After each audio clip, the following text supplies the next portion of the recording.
Infotech rehabilitation. रहस्यमयी जंगल और हवेली। जी हाँ दोस्तों, आज की जो स्टोरी का नाम है वो है रहस्यमयी जंगल और हवेली। बहुत ही इंटरेस्टिंग स्टोरी है गैस, और सुनिएगा तो आज आपको तो मजा आने वाला है इस कहानी को सुन करके।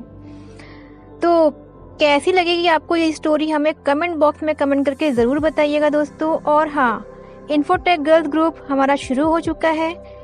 जिन्हें भी ग्रुप में ऐड होना है, जो इंटरेस्टेड रखते हैं टेक्नोलॉजी से रिलेटेड बहुत सारी वीडियोस, इंफॉर्मेशन और भी बहुत सारी इंफॉर्मेशन गर्ल्स ग्रुप में प्रोवाइड करवाई जाएगी।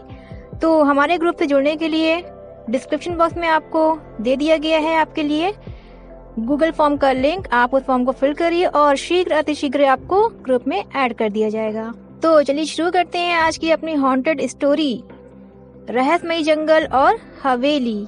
Hello guys, this is Akanksha here. Welcome to all of you in Infotech rehabilitation channel. चेतावनी, श्रोताओं से अनुरोध है इस सेगमेंट को अकेले में रात में सुने और कमजोर दिल वाले इस फाइल को ओपन भी ना करें। रहस्यमय जंगल और हवेली। हम कितनी देर में वहां पहुंच जाएंगे? तुषार ने पूछा। बस शाम होने के पहले, दीपक ने जवाब दिया। तू कब से वहां नहीं गया? तुझे रास्ता याद है? श्रवण ने दीपक से पूछा। यार, मैं बचपन में गया था, लेकिन अब भी थोड़ा थोड़ा मुझे याद है। कोई बात नहीं, रास्ते में लोगों से पूछते चलेंगे कि चंदनपुर की हवेली कहाँ है। दीपक बोला। लेकिन यार, हम कितनी देर से इस रास्ते पे चले आ रहे हैं, अभी तक के हमें कोई भी आदमी नहीं दिखा। तुषार बोला। कोई बात नहीं, जीपीएस सिस्टम ऑन कर लेते हैं। और इतना कहकर ही जैसे ही दीपक ने अपना फोन निकाला तो उसमें नेटवर्क ही नहीं था। तब दीपक ने तुषार और श्रवण से अपने अपने फोन निकालने को कहा। दोनों ने ही अपने अपने फोन निकाले, लेकिन उनमें भी नेटवर्क नहीं था। दीपक बोला। कोई बात नहीं यार, अंदाजे से पहुंच ही जाएंगे। और अगर नहीं पहुंचे तो अपने पास खाने पीने के सामान की कोई भी कमी नहीं है, और साथ में टेंट भी है। किसी अच्छी सी जगह लगा करके सो जाएंगे। इसलिए मैं सबसे बड़ी वाली गाड़ी लेकर के आया था कि उसमें सारा सामान आ जाए। लेकिन यार, तूने हमें अपने अपने घरों में बताने से मना क्यों किया था? श्रवण ने पूछा दीपक से। इसलिए कहा था क्योंकि वो हमें इस वीरान जंगल में आने के लिए कभी भी नहीं कहते हैं, क्योंकि चंदनपुर गांव घने जंगलों में बसा हुआ है और वो हवेली भी वहीं कहीं नजदीक ही है। मेरे मामा जी मुझे बचपन में वहाँ लेकर के गए थे, लेकिन उन्होंने मुझे हवेली के भीतर नहीं जाने दिया था और ना ही खुद गए थे।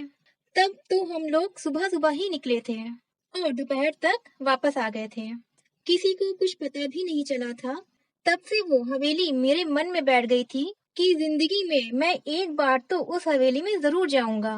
दीपक बोला। तीनों इसी तरीके से बातें करते हुए आगे चले जा रहे थे। एकाएक गाड़ी रुक गई। तीनों ने उतर कर देखा तो शायद पहिया पंचर हो गया था।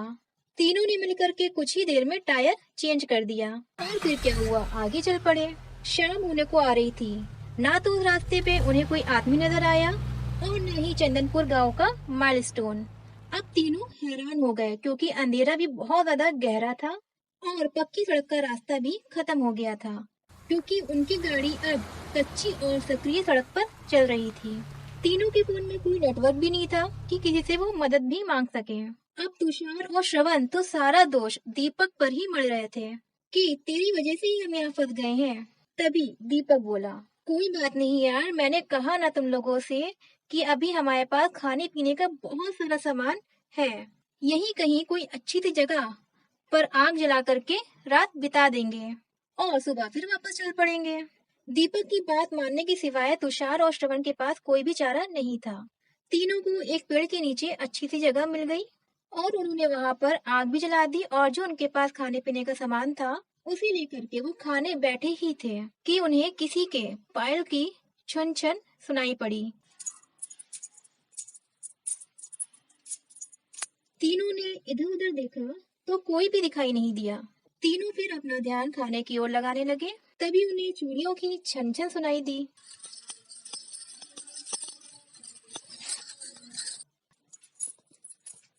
और फिर क्या हुआ दोस्तों कि वो तीनों बुरी तरीके से डर गए और सोचा कि यहाँ से भागने में ही भलाई है। वो बस सामान उठा करके गाड़ी में बैठे ही थे कि उनके पास गांव की एक लड़की आकर के बोली, कहाँ भागे जा रहे हो बाबू? उस लड़की को देख करके दीपक बोला, हम रास्ता भटक गए हैं इसलिए वापस जा रहे हैं। कहाँ जाना था तुम लोगन को? उस लड़की ने पूछा। जी, हमें चंदनपुर की हवेली देखने को जाना था, लेकिन वो हम लोगों को नहीं मिली, इसलिए हम अपने घर वापस जा रहे थे। श्रवण बोला, अरे हवेली जाना था? वो तो पास में ही है, हम वहाँ की नौकरानी हैं, काम करके अपने घर लौट रहे थे, तो तुम लोगों को देखा तो सोचा कि पूछ ले कि क्या बात है। वो लड़की बोली, अच्छा तुम हवेली में काम करती हो, क्या नाम है तुम्हारा? श्रवण ने पूछा। जी, हम वही काम करते हैं, गुलाबो नाम है हमारा। वो लड़की बोली, अच्छा तो ये बात बताओ गुलाबो कि हमें रात में कहीं ठहरने की जगह मिल सकती है क्या? दीपक ने उस लड़की से पूछा। हाँ बाबूजी, क्यों नहीं मिल सकती है, इतनी बड़ी हवेली में मालकिन अकेले ही तो रहती हैं, खूब जगह है वहाँ, चलो हम तुम सबको वहाँ पर लेकर चलते हैं। गुलाबो बोली, हाँ हाँ बिल्कुल, हम चलने को तैयार हैं। तुषार बोला, लेकिन इस वक्त खाना नहीं मिल पाएगा वहाँ, काहे से ना कि रसोईया अपने घर चला गया है और मालकिन हमें अपनी रसोई छूने नहीं देती है।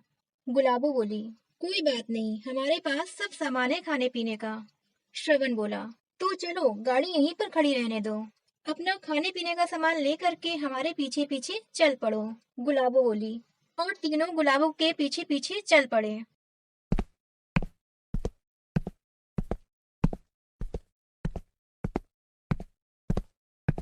और थोड़ी ही देर के बाद वो हवेली के सामने खड़े थे। गुलाबो ने दरवाजा खटखटाया तो एक खूबसूरत सी महिला ने दरवाजा खोला, जो कम से कम 40 से 45 साल की होगी और उसने सफेद रंग की साड़ी पहनी थी। दरवाजा खोलते ही उसने गुलाबो से पूछा, कौन है ये लड़के, तू इन्हें क्यों लेकर के आई है यहाँ पे? मालकिन, रात गुजारने को छत ढूंढ रहे थे तो हम लिवा लाए। गुलाबो बोली, अच्छा अच्छा कोई बात नहीं, मैं इस हवेली की मालकिन नयनतारा। उस महिला ने अपना परिचय देते हुए कहा, जी मैं दीपक, ये तुषार और ये श्रवण है। आपका बहुत बहुत शुक्रिया कि आपने हमें यहाँ पर ठहरने की इजाजत दी। दीपक बोला, अंदर आ जाओ तुम सब, मैं कुछ खाने पीने का तुम लोगों के लिए इंतजाम करती हूँ। नयनतारा बोली, नहीं नहीं, हमारे पास सब कुछ है, आप तकलीफ न उठाएं। तुषार बोला, तकलीफ की क्या बात है, आप लोग तो हमारे मेहमान हैं। नयनतारा बोली, नहीं नहीं, हमारे पास खाना है। श्रवण बोला, तो ठीक है, आप लोगों को गुलाबो कमरा दिखा देगी, आप लोग वहाँ जाकर के आराम कीजिए। कुछ ही देर में गुलाबो ने उन तीनों को उनके कमरे तक पहुँचा दिया। उन्होंने हाथ पैर धोया और बियर के कैन खोले और कुछ सैंडविच और कुछ और भी खाने पीने का सामान लेकर के वो खाने के लिए बैठ गए। दीपक बोला, आज तो मेरा सपना पूरा हो गया है, मुझे तो यकीन ही नहीं हो रहा है कि मैं इस हवेली में बैठा हूँ। और फिर क्या हुआ दोस्तों कि तीनों बातें करते करते खाने पीने लगे। लेकिन कुछ देर के बाद उन्हें पता लगा कि वो खाने पीने का सामान तो ले आए थे, लेकिन वो पानी की बोतल तो गाड़ी में ही भूल आए थे। तब सबने दीपक से कहा, जाओ नयनतारा से पानी लेकर के आओ, तू ही जाएगा क्योंकि तेरी वजह से ही हम यहाँ पर हैं। तो दोस्तों ये थी कहानी रहस्यमयी जंगल। आगे इस कहानी में क्या होता है सुनिए हमारे अगले एपिसोड को, संडे को शाम को ठीक 7 बजे।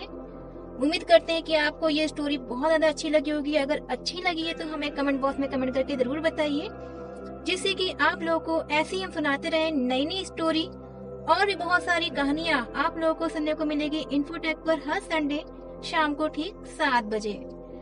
तो सुनते रहिए ऐसे इन्फोटेक को। आकांक्षा के साथ मिलेंगे कुछ ऐसी ही हॉन्टेड हॉरर स्टोरी के साथ फिर से इस कहानी के नए एपिसोड के साथ। धन्यवाद।